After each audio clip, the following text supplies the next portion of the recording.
Almost one-third of the country's population in all 13 regions of Namibia face moderate to high level of food insecurity after rains failed in this southern African country for a second year. With crops failing, cattle dying, and even boreholes drying up, the Red Cross says the country is headed for catastrophe if immediate action is not taken. With the effects of the drought already evident, economists predict a slowing of the economy as meat exports diminish and the country becomes even more dependent on imported food as a means to counter its battered rural economy. The international community, however, has responded slowly to calls by the Namibian government, as well as the International Federation of the Red Cross, IFRC, for assistance. Namibia, considered the driest country in southern Africa, is no stranger to drought, but farmers claim that this year's drought threatens to strip them of everything. But Namibia is not the only country affected by the current drought and rising corn prices. The Famine Early Warning Network Service,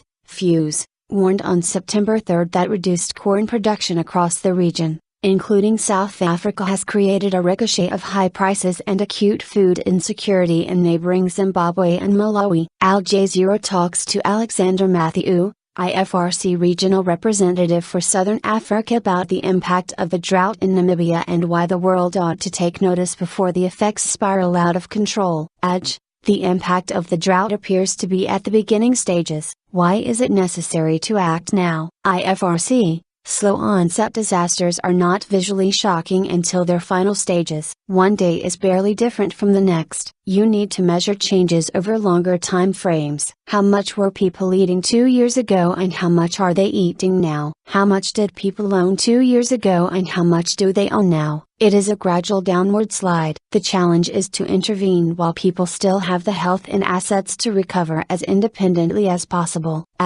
In terms of needs, what are the immediate needs of the communities in question? IFRC, in Namibia, food aid is being requested across the country as the greatest need. There is a responsibility, however, to think beyond the immediate need for food. There needs to be a realistic end in sight for the distributions. In the case of Namibia, this would be around April 2014, which is long enough after the rains for crops to grow.